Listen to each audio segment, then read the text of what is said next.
All right, welcome to another episode of Mike's Big Martial Knife Exploration Journey. On a recent installment, we took a look at the Joker Chamois, the 10-inch version.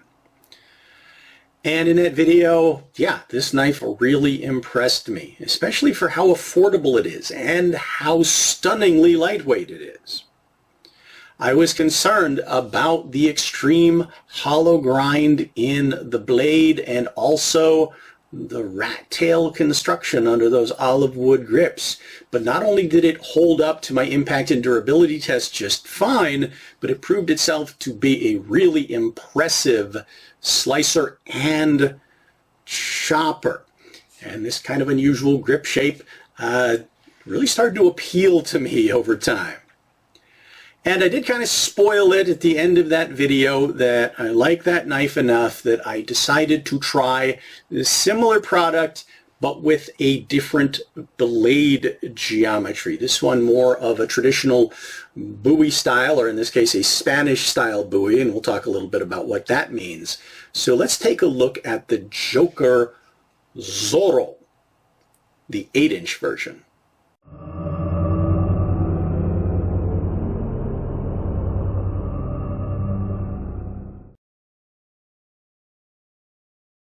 So just like the Chamois, this is molybdenum vanadium German steel, basically the equivalent of 4116, with a Rockwell hardness somewhere between 55 and 60, probably somewhere floating around 57 is about how hard that kind of steel can get. Shaving sharp out of the box, like the Chamois. Yes, great slicer. All right, bit of a spoiler going forward.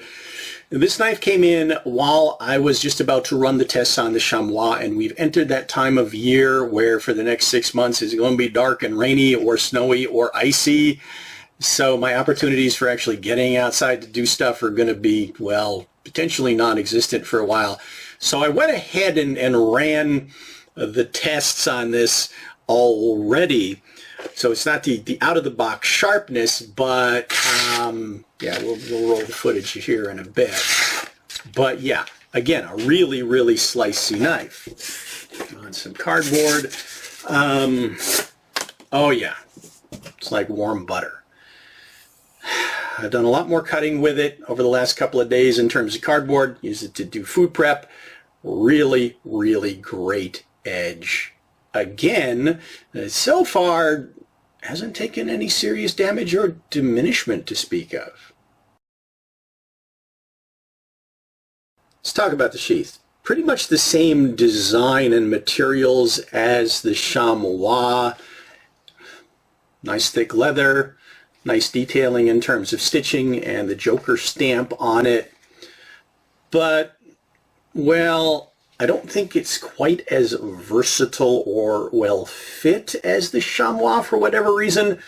One issue I had was, if you look at the thumb brake strap, it's for whatever reason they put it on the blade side, which means that could potentially get cut up drawing and resheathing the blade. I prefer it on the other side, and it's not reversible.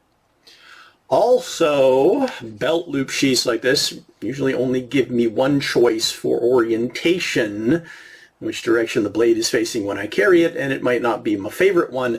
But with the Chamois, that sheath was very uniform in shape, and the blade was also pretty uniform in shape, so I could actually put the knife in either direction without a problem.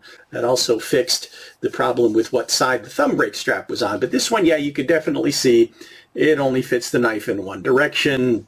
So no choices there. Also, I've done a lot of break-in with it over the last couple of days, but initially it was super, super tight. I was getting a lot of snag and drag when it came to drawing it. That's significantly loosened up with some break-in, but yeah, it was for a while a bit of a struggle. All right. Specs, fit finish, build quality. It's going to be a lot of repetition from my review of the Chamois because you're talking about very similar design materials and construction, same blade steel, approximately same hardness. Also, options, blade lengths. This one comes in a 6 2/3 inch version. This is the 8 1/4, 20.5 centimeter version. This is the base olive wood version. If you want to upgrade for significantly more money to crowned or uncrowned antler, you can do that. But this version cost me about $70 US at Amazon, $10 cheaper than the chamois. So that made it a pretty painless impulse buy to give it a try. Did I get my money's worth? Well, spoiler alert, I'm going to say yeah. Now, it does have a wider blade than the chamois at 1 7/8 inches, about 3.5 centimeters, but it is also a thinner blade at the spine. The chamois was a stunning 5 millimeters thick, especially for the weight. This is just under 4. Factory spec says 3.8 millimeters. Now you got the same grip, 4 1/4 inches, 11 centimeters, gives it an overall length 12.5 inches, so 32 centimeters. But, okay, olive wood is pretty light stuff. Rat tail construction, which they say they intentionally chose for lightweight. The build put together, it's pretty clean, just like the chamois. Not very much of a big gap in there with the guard, which is a pretty wide S-curve guard. And yeah, with the chamois, it did get in the way a little bit with certain of the thrusting and stabbing uses, but otherwise I found it to be surprisingly comfortable. And same with the rather odd grip shape, which is actually really thick, almost as thick as it is wide front to back. But the shape is growing on me. I could reshape it, but I haven't reshaped it on the chamois yet, and I don't know if I'd bother reshaping it on this one either. Odd, but I'm liking it. Now, you put that all together, and I described the chamois as being stunningly lightweight. This is lighter. The chamois was 10 ounces. This is 8.5, 240 grams with a point of balance right in front of the guard. Now, given the weight, the balance, the feel, and the size, the closest thing this reminds me to in my collection is the Cold Steel OSS, which I've described as being very fast and lightweight. It's a great thruster, but does not have blade presence, I feel, for cutting, slashing, hacking, chopping. Now, what about this one? Well, we're going to roll the footage in a second. Let's talk a little bit about the blade. Okay, so you do have that same pretty extreme hollow grind. The lines are pretty clean, but they do waver a bit, and I did notice the tip is a little bit off in one direction on this one. Back edge, false edge, it's not sharp. There's a couple of millimeters of blunt. I probably will sharpen it. Finish, again, kind of a bit of a coarse brushed finish, or as I say, it looks like they gave up at about 120 grit on the sanding belts, but otherwise pretty well done. Nice deep laser etched logo, which not only gives you the, the name brand and the knife name, but also tells you what the steel is. So those are nice touches. But, all right, let's go ahead and roll in the test footage.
All right, we're back post-tests. Well, actually, I didn't go anywhere. As I mentioned, I already ran the test, and you've already seen the knife post-test, but let's break down the results. First test, stabbing and thrusting into my pal, stab him, several layers of thick cardboard backed up by a couple of inches of compressed brown paper bag paper backed up by wood. Like the chamois, not only was this great at penetration into my pal, but the grip, surprisingly not only grippy but comfortable. The only uncomfortable kickback I got, just like the chamois, was in one grip orientation. Now, thrusting and stabbing, I used forward grip and reverse grip with the edge facing away from me and towards me. So in the reverse grip, with the edge facing towards me, I did get just a little bit of bite into the heel of my hand with that really wide guard. And I could certainly reduce that with a little bit of rounding and dehorning, but it wasn't unbearable at all. It was noticeable. Let's call it that. Speaking of noticeable, this is where I admit I wasn't very observant. Was that little bend in the tip caused by the Pell test, or did it come like that out of the box? I don't know, because I pretty much took it straight from the box to the testing, and I didn't really look at it closely, so yeah, I don't know. I'm going to guess it probably happened during the Pell test. And it's not like the tip is rolled over. It's still perfectly sharp. It's just bent very slightly, and probably be an easy thing to fix, something I'll do when I go at that back edge. But speaking of going at the edge, the next test, definitely abusive. Hacking and chopping into a piece of hard bamboo, and like the chamois, I went at it a little extra hard and at some more severe angles than I usually go. Now the chamois came out of that test with a little bit of micro glinting to the edge, which did not diminish the functionality of the edge, and came right out with a little bit of honing. This one came away with no damage whatsoever. Now, I also took it to cutting up some big boxes, and yes, made myself dinner and breakfast with it, did some food prep. So really great at those slicey utility tasks. And being lightweight, yeah, very nice for food prep, believe it or not. But speaking of lightweight, going back outside, carving and chopping into boards. And when it comes to carving, like the chamois, very nice carver, but I think with this edge geometry and width, even nicer. Very nice field carving tool. When it came to chopping, just like the chamois, despite its lightweight, it bit really, really deep into those boards.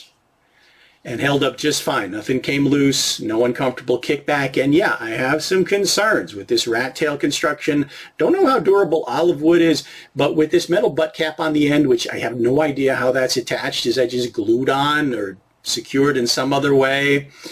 I can't tell how the rat tail is secured, or even if it's full length. It might be a partial tang. I don't know, and I won't know until it fails on me and comes apart. And if it does, I'll do an update. But for now, surprisingly, everything's held together so far.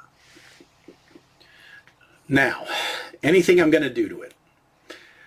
I could reshape this grip in all sorts of different ways to fit my hand, but I'm not gonna. I'm going to leave it like this. I'm really kind of enjoying it. It's odd and different, but yeah, as I mentioned with the chamois, it's kind of growing on me.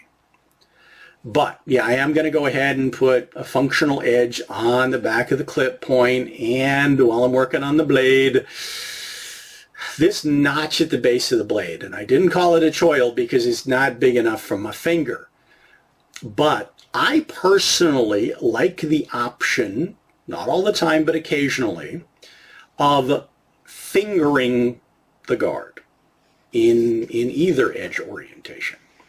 But it just ain't quite wide enough, so it is biting me. So I think I'm just going to widen that a little bit to give me, well, the option of doing so.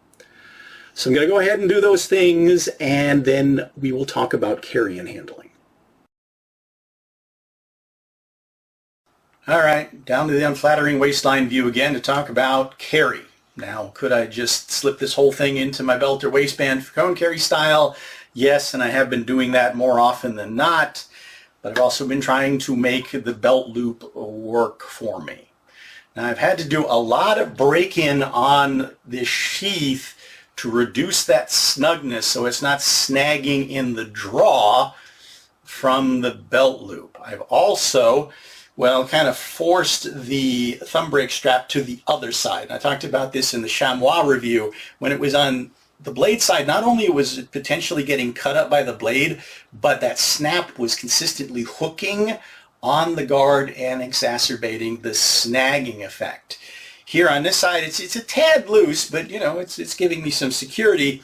But on the draw, it's not snagging at all. And now that I've got it nice and smooth, I can get a decent, well, conventional straight draw out of it without too badly over torquing my old arthritic shoulder. I can certainly do a reverse grip, which brings it out again, edge facing towards me. And yeah, I can cant my hand around and draw it cavalry style as well. And now that I've gotten it broken in pretty smooth. Now some of the snag also was coming from, well, how sharp that hook was at the base of the blade. So that was really cutting up the sheath there until I changed that geometry, which we'll talk about in handling. Before we talk about handling, a couple of topics to cover quickly. One, yes, I did put a really sharp back edge on that swedge. And as I already mentioned, I put a bit of a relief cut angle on, well, that really sharp hook at the base of the blade. Not only was it catching my fingers, should I try to get them above the guard, but it was snagging and cutting up its own sheath. And now, yeah, comfortable and no more sheath snag. Have I changed the grip profile at all? No, and I'm probably not going to. Talk about why in a second. But we should also talk about, okay, what is a Spanish-style Bowie? And honestly, I don't know because there's, well, surprisingly little information online about the topic. But looking at the samples that are out there, they do seem to, in general, with certain exceptions like the Kudemans, be shorter than a lot of their, you know, Western Hemisphere counterparts, usually 6 to 8 inches long, probably lighter in all cases. They do favor hollow ground blades. Also, most of them seem to have the straight back edge versus the curved one on the back of the clip point. And yeah, they do seem to favor the rat tail over the full tang. How durable is that? Well, on a kukri, works out just fine. If I have any issues or failures with this knife, I'll do a follow-up video. It would also give you a look on the inside of the grip at that point, probably. But so far, so good in terms of it holding up. I've been putting this knife to a lot of use. Why? Because I'm surprised by how much I like it. It's stunningly light, but it feels great in hand and it wants to move. So not a lot of blade presence inertia for parrying, I feel like, but when it comes to slashing, and especially snap cutting, yeah, it's got the speed and it's got the edge. So yeah, that works very well. Now with the sharpened back edge, those back cuts work very well as well. And flipping it around North American Bowie style with the edge facing towards me, yeah, I do have a bit of a parrying surface and a hook down here, and yeah, definitely functional back edge, making use of it that way. Stabbing and thrusting, I haven't had the bend in the tip repeat yet against my PEL, so that's good. But yeah, it's very comfortable in thrusting and stabbing. Great penetration, and again, it's really, really quick and nimble in the hand, which gets me to talk about the grip. It's an odd shape. I wasn't expecting that I would like this shape, but this grip combined with this blade is just really working for me. It feels right. It moves, it shifts in my hand. That olive wood, as I mentioned in the chamois video, surprisingly grippy, especially when it gets wet. And this wood is supposed to be really resistant to moisture. So hopefully holds up in, you know, the elements and things. So far, yeah, I've been using this as a food prep tool. I've been using it outside. So yeah, it's gotten soaked several times and it's holding up just fine. Chopping with it, cutting with it, yeah, using it as a utility knife, great. Speaking of which, yes, I can get my finger's thumb above that guard. It's a little bit fat. I have dehorned some of the uncomfortable corners, but yeah, I can hook my index finger over the top of the guard in, well, either blade orientation, get my thumb over the top of it for close work, yeah, it feels good. And this shape of grip is just really good for me to index the blade as well. I can use it, more thumb on the side, that sort of foil fencer's grip, or one grip that is common in Eskrima Criolla. It's kind of a transition between a handshake grip and that foil grip. So it's more thumb on the side, but not quite. So you could easily shift the blade in different orientations. That would make sense to, well, a swordsman. Reverse grip. Yeah, it's a little thick, but I can get away with it because it's so light doing my finger twirl. But as I mentioned with the chamois, even without putting any taper and flare in this grip, it's just got a nice feel for pinch flipping. And in the reverse grip, it just settles right into my hand. I've been using it in practice like this, using that belly for slashing and the back edge, or flipping it around the other way, locking that guard into my palm and being able to do those hooking slashes and still use the back edge in the forward orientation. And yeah, stabbing in this profile, very, very nice and effective. So yeah, it's a light blade. It has been very comfortable to carry. It has been extremely useful in many utility tasks over the last week or so. The edge has held up really well. I've used it against wood, cardboard, food, cutting boards, Mapel. Yeah, haven't really had to refresh the edge so far at all. I expect if I do give it hard use, it's probably going to need refreshing, but that is just such a really keen edge. And after a week of pretty steady use, it's still shaving sharp. The back edge unexpectedly is as well. I didn't expect I'd be able to put such a good edge on that back swedge, but yeah, that was a thin hollow ground back swedge. Took a nice edge. So, comparing it to the chamois, chamois is a bit more of a niche martial knife design for me. This overall usefulness as utility and martial tool, I am unexpectedly impressed, especially for what I spent for it. And here I am again thinking about, okay, they do come in other blade lengths. Many of them are a bit shorter than this. What would I think about a blade that's shorter than this? A couple of other different blade profiles as well, but utility use. Okay.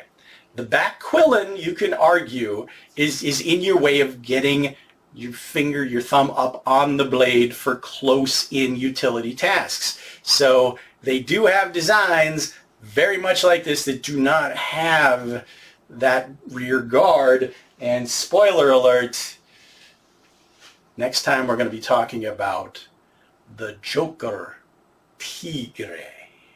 So yeah, you see it's a shorter blade, slightly different profile, but yeah, same grip, no back guard.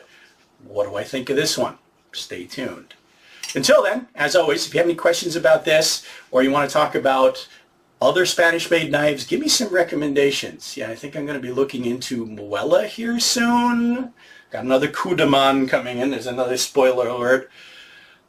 But otherwise, as always, thank you so much for watching, following my journey, subscribing to the channel, liking the video, adding to our conversation, and I hope to see you back for El Tigre.